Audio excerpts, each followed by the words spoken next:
Hey man, have you ever been in this situation? A sudden sentence sharp as a blade makes your chest tighten. It could be a colleague throwing a sarcastic comment during a meeting.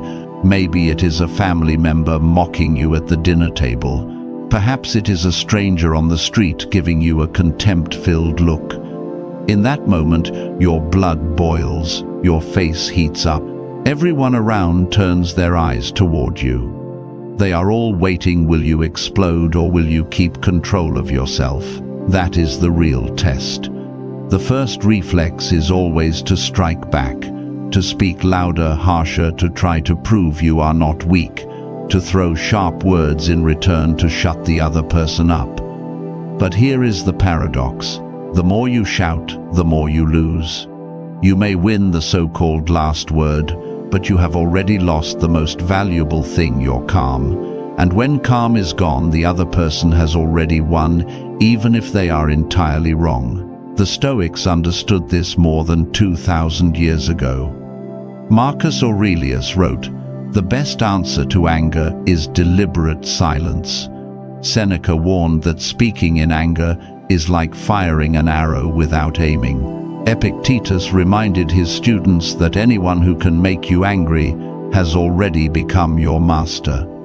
They were not teaching weakness. They were teaching the highest form of strength, mastery over yourself, to the point where no insult can steal your inner freedom. Think of it this way. The words others throw at you are only sounds. They cannot become chains unless you choose to wear them. They cannot wound you unless you allow it. The real battlefield is not out there in someone else's mouth. It is right here in the response that you choose for yourself. I know this not from books but from my own failures. I have raised my voice and dived into arguments until my throat burned, my heart raced, my head spun. And even when I got the last word, I walked away empty. I had handed my peace to someone else, as if I had given away my most precious possession to someone who never deserved it. But there were rare times I chose to stop. I took a deep breath, kept my tone low, and answered calmly. Something shifted. The room changed. People began to listen. The one trying to provoke me suddenly seemed smaller. I realized that dignity carries more weight than any shout. That weight can silence others without humiliation, earn respect without force, and end conflict without leaving scars. And that is the journey we are about to take together. In this video, I will share with you 5 responses, not tricks, not clever comebacks to score points. These are 5 responses the Stoics themselves would recognize. Each response is like a shield you carry, a shield that not only protects your inner peace but also forces others to reveal their own true nature. These responses are not about proving who is right or wrong. They are about protecting something greater, your sovereignty over yourself. You give that sovereignty away every time you let anger drag you down, but you place another stone in your inner fortress whenever you keep calm. The third response is the most surprising twist. It turns the weapon in others' hands into a mirror, and they will see themselves more clearly. Stay until then, because once you understand, you will never hear insults the same way again. By the end of this journey, you will not only know what to say in tense moments, you will learn how to walk into any room with calm authority. You will know how to end a battle without ever fighting. And most importantly, you will walk away with your dignity intact. Suppose you have ever regretted losing your temper. If you have ever wished you had answered differently, then this is for you. This is not just a journey to silence others. This is a journey to master yourself. Take a slow breath, steady your heartbeat, and let us begin. Response 1. The power of deliberate silence. Be honest.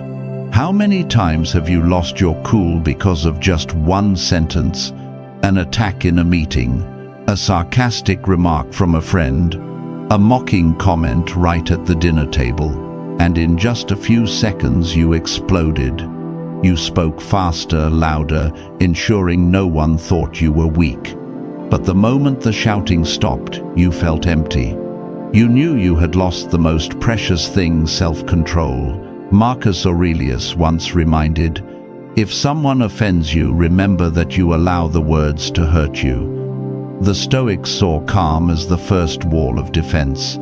Others can throw 1,000 poisonous words at you, but if that wall stands firm, they break and fall to the ground. I have failed many times at this wall. I remember once when I was presenting an idea to the team at work, a colleague cut in and mocked me. "This idea is childish, it has no practicality at all." The room went silent. Every eye turned to me. My heart pounded, my head wanted to burst. My instincts screamed, "Fight back, now prove him wrong, list all the data and effort I put in." But then I remembered a familiar teaching. Stop. I took a slow breath, looked straight at him and stayed silent. 3 seconds. Just 3 seconds, yet its weight filled the entire room. No one expected it. One side angry, one side calm. One side is out of control, and the other is still composed. My voice was slow, steady, and precise when I finally spoke. "Thank you for sharing. Give me one more minute to explain." In that moment, everything shifted. I did not need to shout. I only needed to keep myself. This is the power of deliberate silence. It is not a weakness. It is not avoidance. It is an active choice. You are not being dragged by reflex. You are choosing your response. And that pause becomes your weapon. Modern science confirms this. When we get angry, the amygdala, the brain's emotional center, takes over. Reason is pushed aside. People call it an amygdala hijack. It takes at least 3 to 5 seconds for the brain to send signals back to the prefrontal cortex, where logic and reason function. And those 3 seconds of silence are the bridge from explosion to clarity. That is why the Stoics always advised stopping breathing and holding silence. Silence is not surrender. Silence is giving reason the time to return. Epictetus said, "It is not what happens that disturbs us, but how we respond to it." A mocking word feels like a knife if you dive into an argument. But if you stay silent, it is nothing but an empty echo. The more the other loses control, the more you become the anchor. Look at everyday life. In a family, when a couple argues, the winner is often not the one who speaks louder but stops.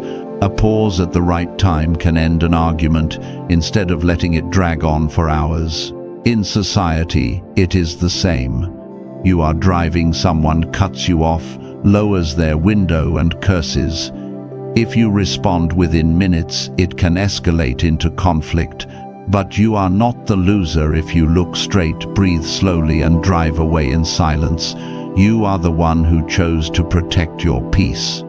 I remember when a close friend of mine, a teacher, told me his story. During a parent meeting, one parent stood up, rebuked him, and even insulted him heavily. Everyone waited for his reaction, but he stayed silent and listened.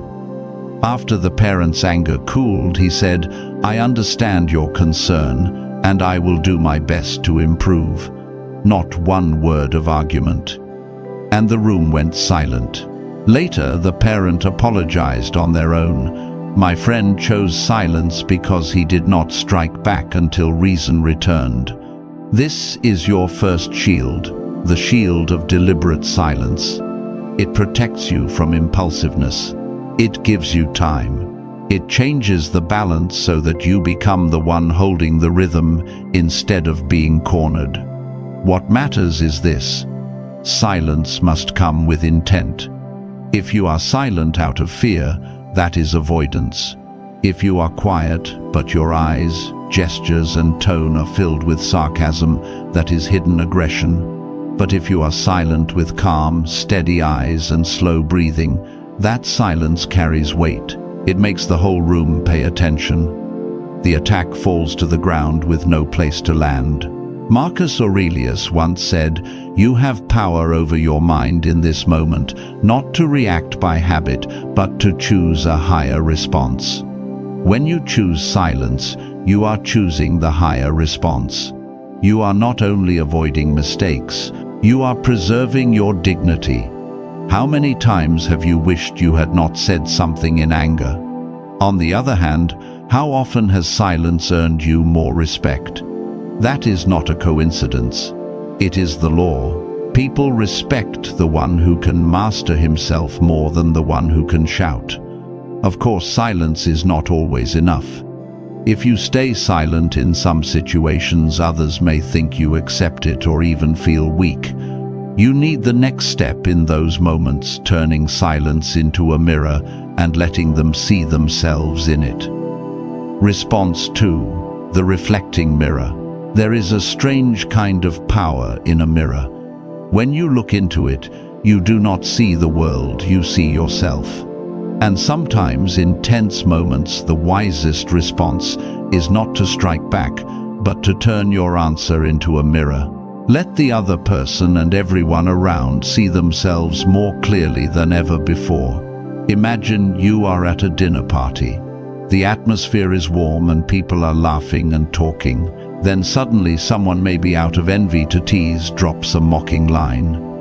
Your job must not be that hard, you just sit around and get paid. The table falls quiet. That person expects you to blush, fire back, and list all your struggles and achievements to prove your worth. But instead, you look at them calmly and say, "The way you speak says more about you than it does about me." The atmosphere shifts instantly. The person freezes. Everyone else suddenly realizes what just happened. In that moment, you do not need to shout, you do not need to explain. You hand them a mirror, and in that mirror they see their pettiness, ignorance, and insecurity. Marcus Aurelius once wrote, "The best revenge is not to become like the one who harmed you." When you reflect, you do not lower yourself to their level. You hold on to your dignity and let them reveal their own nature. This works for a straightforward reason. Most attacks are not based on truth but on emotion. When someone mocks, they are trying to drag you into their game. If you react, you are playing by their rules. But if you hand them a mirror, the game ends immediately. Psychology calls this the reflection effect. When negative behavior is mirrored back, people find it hard to continue without noticing their absurdity. That is why this kind of response often leaves the attacker unsettled. They did not expect that you would invite them to face themselves instead of fighting. I remember a story a friend once told me about his workplace. He had just finished a project, but when presenting it, a colleague casually remarked, "Looks nice, but there is nothing special here." That line was meant to erase all his effort. Instead of flaring up, he replied, "The way you put it shows more about you than about this project." The meeting went silent. His colleague lost ground, and most importantly, he did not let himself be dragged down. Seneca once emphasized that we suffer more in our imagination than in reality. A mocking comment only has power if you imagine it defines your worth. But when you reflect, you remind everyone that the words do not describe you, they only tell the one who spoke them. The beauty of this response is that it requires no shouting. In fact, it works best when your voice is slow, low, steady, without a tremor. That calm creates contrast, so everyone can compare, one side heated, the other composed, one side attacking, the other reflecting, and truth becomes clear without you having to argue. But I must also warn you that this response only works when you remain sincere. If your tone carries sarcasm, people will sense it, and instead of a clear mirror, you will turn it into a sharp weapon. At that point, it is no longer reflection but disguised retaliation. And the game continues. Remember, the goal is not to defeat the other person. The goal is to preserve your self-control and allow truth to reveal itself. One afternoon, I stood at a cafe waiting for my order. A middle-aged man cut the line, grumbling, "Young people these days are always slow, never doing anything right." All eyes turned to me. Anger flared in my chest. I could have snapped back, called him rude, and defended my generation. But instead I looked at him, smiled gently, and said, "The way you speak says more about you than about us." He froze, had nothing else to say. The cafe went silent, and I walked away with peace intact. Reflection is like the mirror in a martial arts dojo. You do not need to throw a strike. You only let your opponent see the awkwardness of their own movement, and that alone is enough to make them stop. The Stoics always stressed that you cannot control what others say, but you can control your reaction.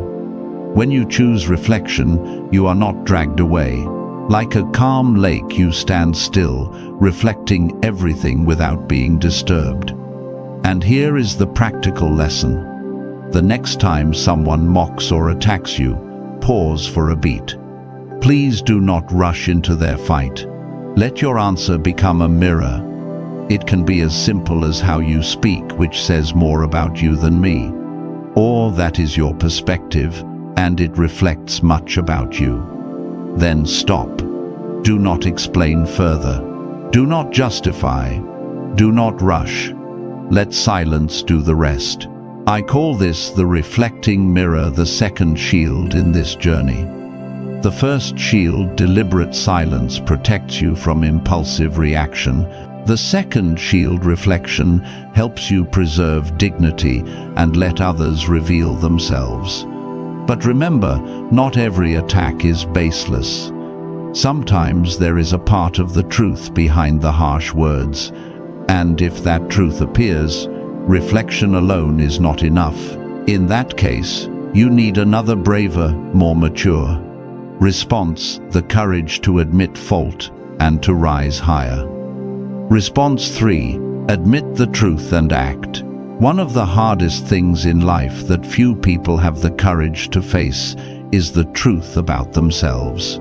We easily point out the flaws of others, but when the mirror turns back and shows the cracks within us, the first instinct is usually to avoid it. No one wants to hear that they are weak, that they broke their promise, that they are not good enough. But it is precisely in that uncomfortable moment that the opportunity for growth truly appears.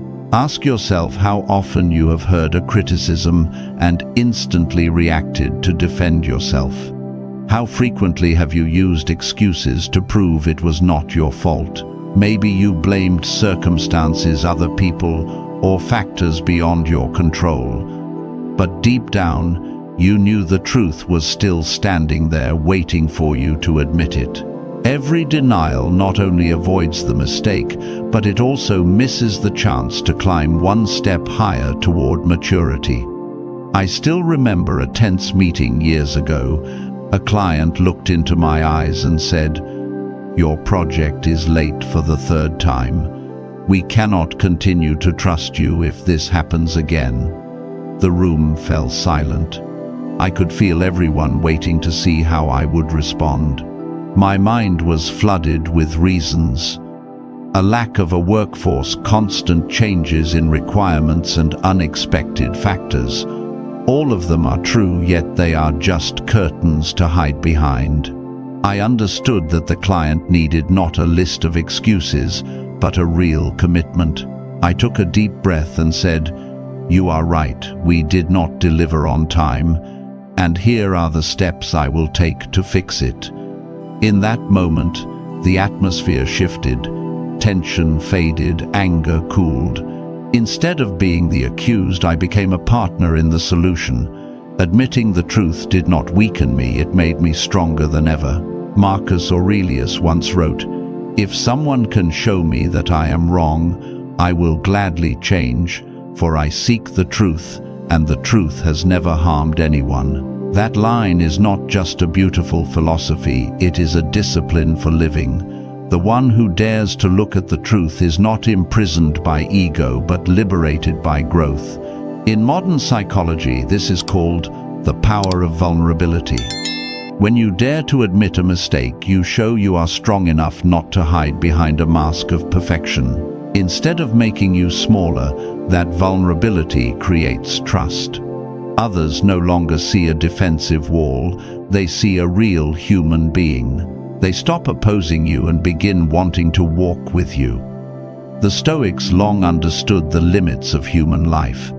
They taught that there are two things we can never control: the past and other people. But there is always one thing within our power, our response in the present.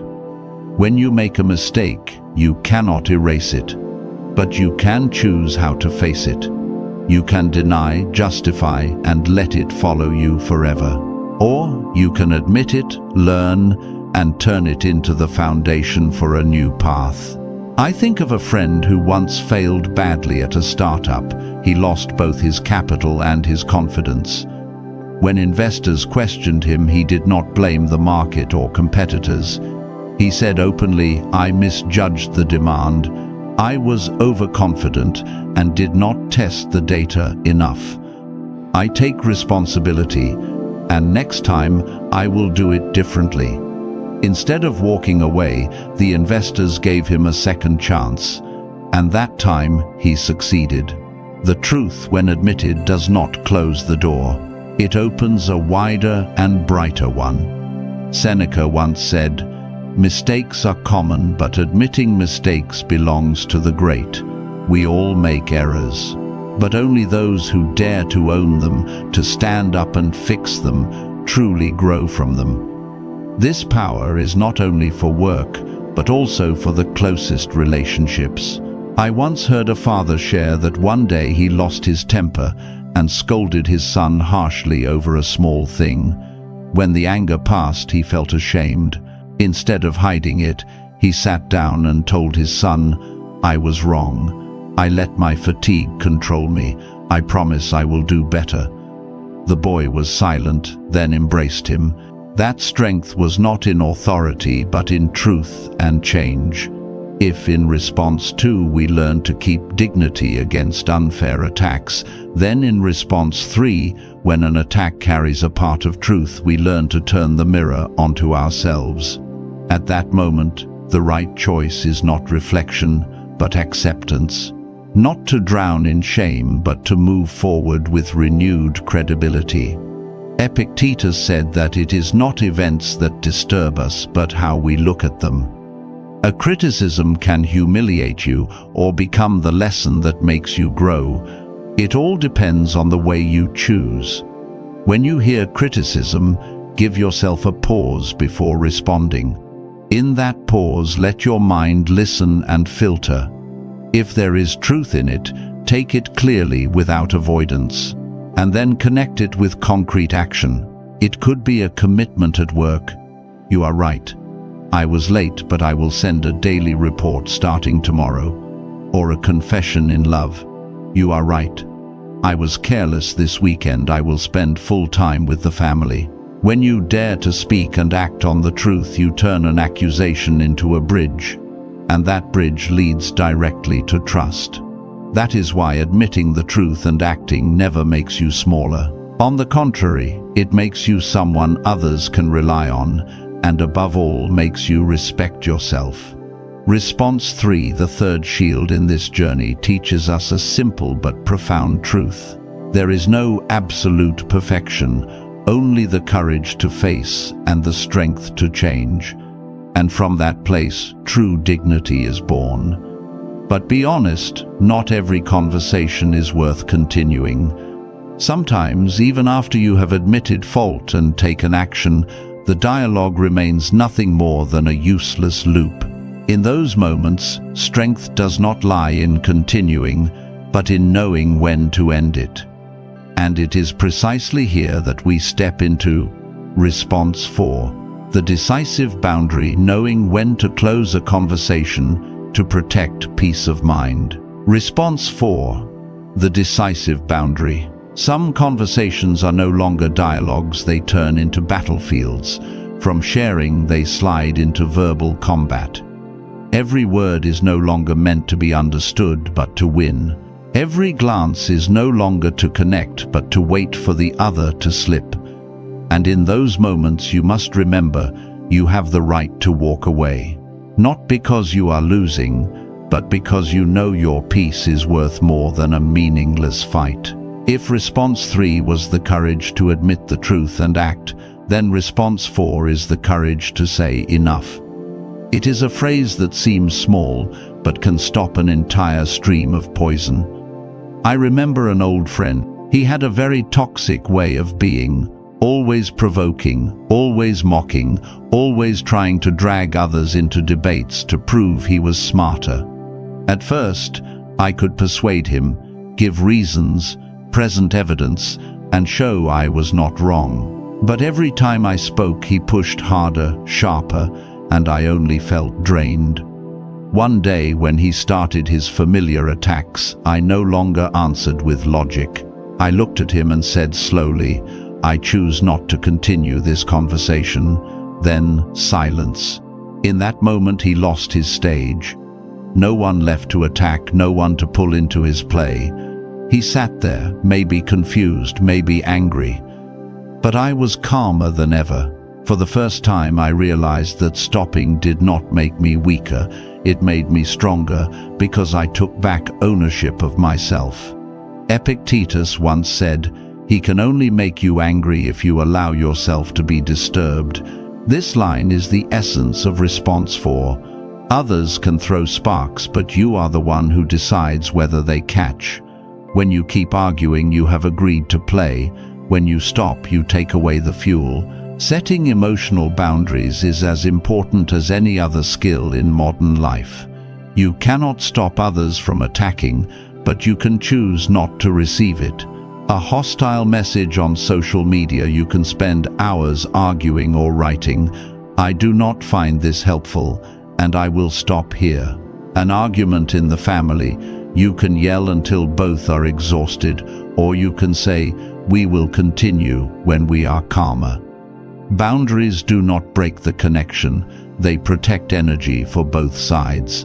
The Stoics called this a vital choice, protecting the fortress within. When you join every argument, you have opened the gates for anyone who wants to test you. But when you know how to say no, the gates close. The lights are still on, but not everyone is allowed in. You may fear others will think you are weak or that they will say you ran away.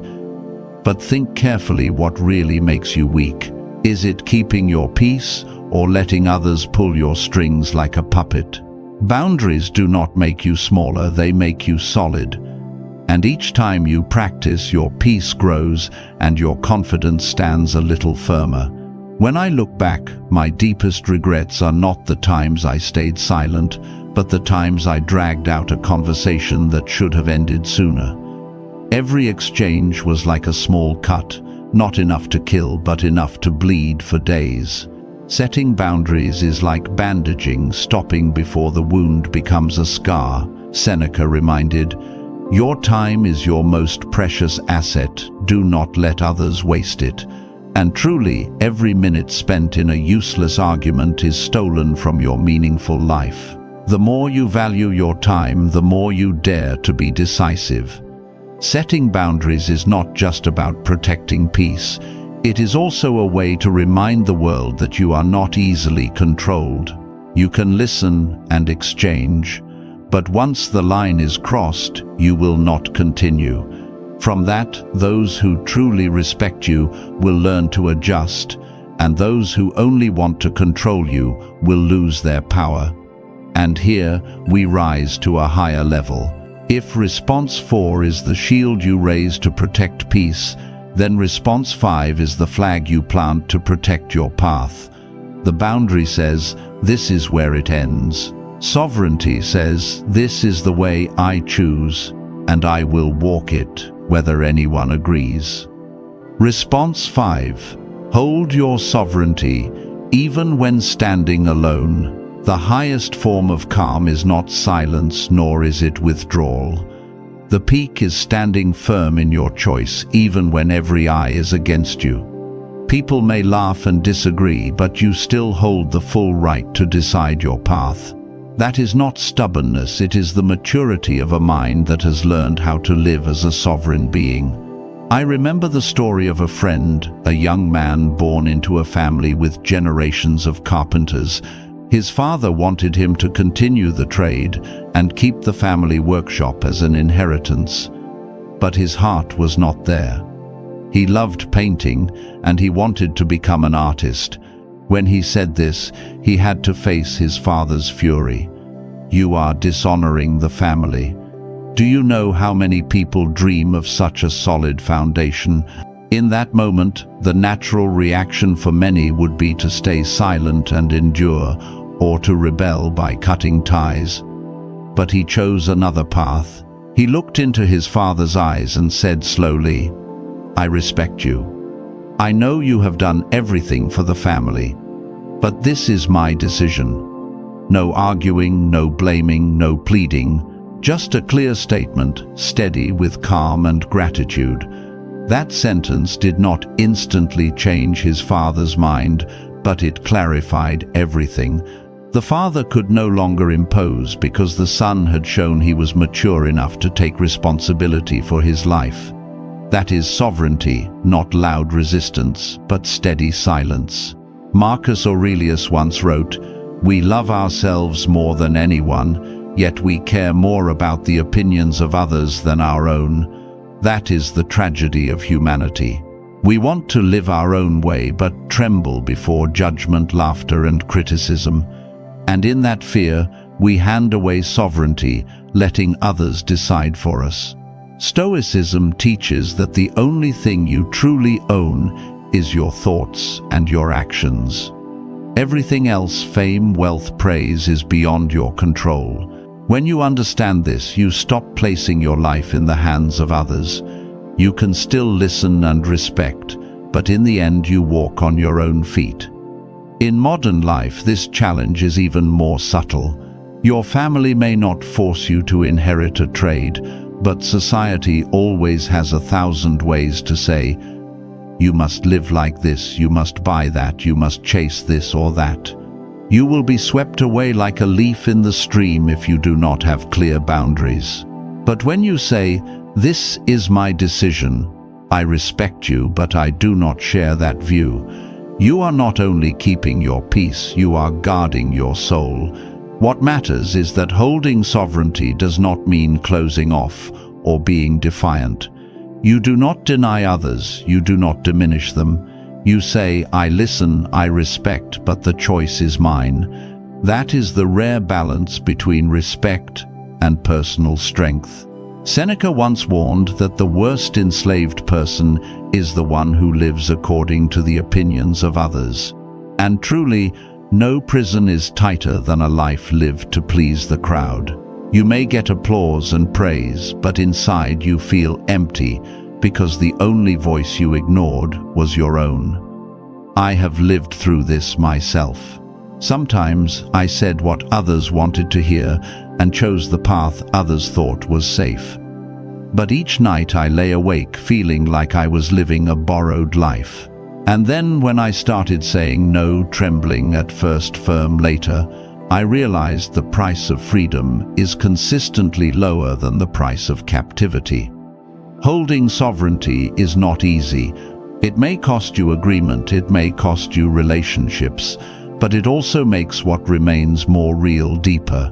The ones who stay are those who respect you as an independent being, and that makes you stronger than any shallow applause. The peak of strength is not making others silent. The peak is no longer needing their approval to live true to yourself. That is where you are no longer pulled by outside noise, but guided by the compass within. This is the ultimate answer to Stoicism. You can lose many things such as approval, comfort, and relationships, but never lose sovereignty over yourself, because if you lose that, you lose everything. When you have built all 5 responses, silence, reflection, admission, boundary, and sovereignty, you return to the same room where words once felt like weapons. But now you are different. You no longer fight to win, you have learned to stand firm so you will never be carried away. We have walked through 5 layers of defense, 5 shields the Stoics left as a legacy for those who want to master themselves. Each response is like a gate leading you from the chaos outside back to the strength within. Response 1. You learn to use silence as a hidden blade. When the world is noisy, you do not need to shout to prove your worth. Simply by holding calm, you already stand above the noise. Response 2. You hold the reflecting mirror in your hand. Instead of answering harshness with harshness, you let the words of others reveal who they are. That clear, bright reflection, untouched by anger, leaves them with nothing to cling to. Response 3. You choose to admit the truth and act. This is the hardest step for the ego, but it is the foundation of trust. When you dare to say, "I was wrong," and then place a concrete step on the table, you do not lose value, you multiply it. Because truth always carries strength. Response 4. You raise the decisive boundary. You are no longer dragged into endless debates. You are strong enough to leave the table, self-possessed, sufficient to stop, and wise enough to know peace is not giving up, but knowing what deserves your energy. Response 5. Finally, you learn to hold sovereignty even when standing alone. This is the peak. You do not need to shout to affirm yourself. You do not need to defeat anyone to feel free. You only need to stand firm in your decision, respect others, but never lose your path. And when you do that, you rise into another level of freedom where no one can define you but yourself. These are the 5 layers of a fortress, and when you build them together, you have an inner citadel, one where no attack can pierce and no noise can shake. I tell you this not from books but from my own life. I have shouted in arguments and felt hollow the moment after. I have spent hours proving myself right, realizing I had just thrown away a day of peace. I have bent too much to please and felt myself slowly disappear in the eyes of others. But there were also times when I stayed silent, and I found that silence spoke louder than words. Times when I admitted mistakes and trust was rebuilt in that very moment. Times when I walked away from a useless argument and felt a sky of lightness open in my chest. And days when I stood straight, looked someone in the eyes and said, "I respect you, but this is my path." And I knew, even alone, I was free. Each time like that, I felt it clearly. I had placed another stone in my fortress. That fortress is not out there. No one can build it for you. It lives inside you, raised daily through discipline, truth, boundaries, and courage. So when you leave this video, do not think you just learned a few clever lines to deal with others. You just learned how not to lose yourself. Remember, true strength is not in making others silent. True strength is in staying yourself under 1,000 eyes in the storm of words, even when standing alone. And now I want to give you a challenge. This week, choose one response. It might be silence, it might be admission, it might be a decisive boundary. Please write it down. Keep it in your mind, and when the moment comes, try it. Then, return here and share in the comments what you did and how it changed you, because your story may be the torch that lights the way for someone else. If you find what I share meaningful, subscribe to Sovereign Stoic so we can place another stone together each week in the fortress within. And if you know someone who needs to hear this, do not keep it for yourself. Share this video so that the flame of inner freedom stays with you and spreads to many other souls. Do not forget that the fortress is never out there, it is inside you. And every day, with every choice, you decide whether it is rotting wood or solid stone. Begin building it today.